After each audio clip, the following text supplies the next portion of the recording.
he's got white phosphorus burns all up his leg. What is white phosphorus? It's napalm. It's napalm with cancer-giving agents. So what Israel and America have done is they've improved napalm. So this kid has these terrible scars. What has he done? He's 6. Then she introduced me to her 16-year-old son. He had a big plaster like this. She just ripped it off. They're very casual about injuries in Gaza. I nearly threw up. There's a huge scar. He had a bullet in his shin.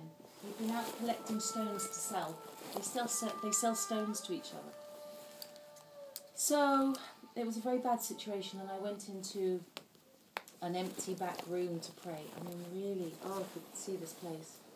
And I start to cry. Because it's too much. I haven't had training. I'm not a war correspondent. I'm just a mother of 2 kids. You can't see that without it doing something wretched. So I start to pray, and then the tears come, and I'm crying very hard in this empty, cold room. And one of the mothers comes over to me. Her name is Iman. And she said, "Why are you crying? Are you okay?" I said, "I'm not okay." I said, "I hate this for you. I hate that Israel's going to keep killing your children. I hate that you have to live in poverty. I hate that nothing changes. And I hate that I can't do anything about it. And I just hate it all." And she looked at me and said, "You're crying for us? But we're so happy. We're so happy," she said, "because we have Allah. And Allah loves us. Because He tells us if we are patient, we will go to Jannah. So don't cry." And then she said, "Alhamdulillah. Thanks be to God." Alhamdulillah. That same night, I was taken to visit a young man whose name is Mohammed Ajur. Mohammed Ajur is 23. And in 2009, he was in his uncle's house in Gaza City. And the Israelis hit his uncle's house with an F-16. And the house came down on the family. And Mohammed Ajur was 19 at the time. He woke up 4 days later from a coma in a hospital in Cairo. And he wakes up, and his mum is at the end of the bed, and she's crying. And he looks at her and says, "Mum, why are you crying? I'm okay." She says, "Habibi, you have no legs. My darling son, they took your legs at the thigh." Mohammed Ajur says one word, "Alhamdulillah. Thanks be to God." He said, "Mum, look, I have both my hands. Mum, I have my hands. So many children in Gaza, they don't have hands now. Mum, I can still talk, and I have both my eyes. Thanks be to God, He has a good plan for me." This is the beauty of Islam. The beauty of understanding that life is a test. It's not meant to be easy, and to be grateful, this gives you peace. And so that gave me peace.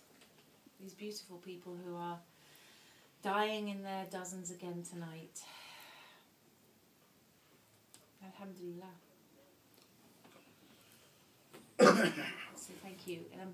Please feel free to ask me anything, and we can just chat now, and inshallah have something to eat.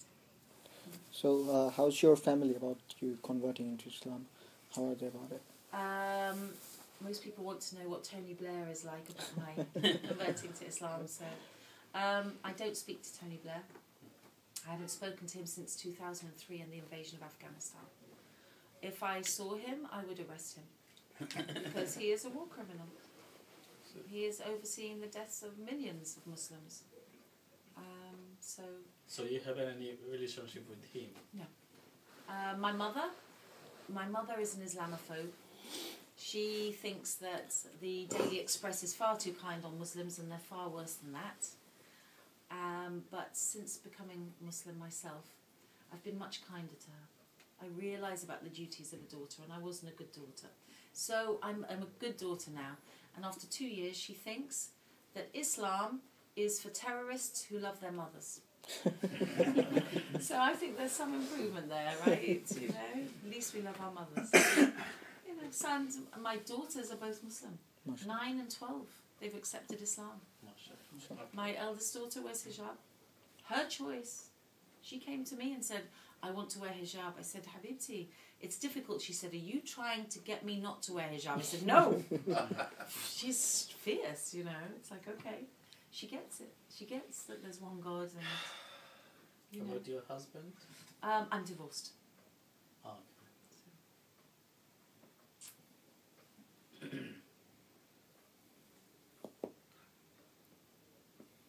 So I don't know, Stephen, maybe I can ask you a question. I don't know if you've ever heard, what have you heard about Islam? What?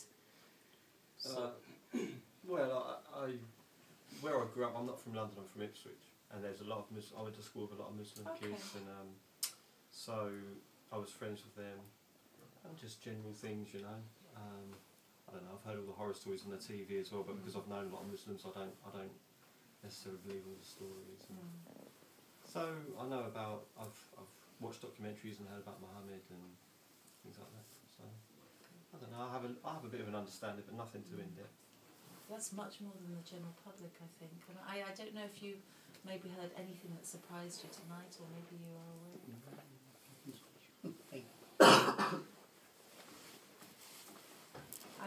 When I was in America, whenever I go to America every 2 weeks with them, pretty much, well, at least once a month with the Muslim Legal Fund of America.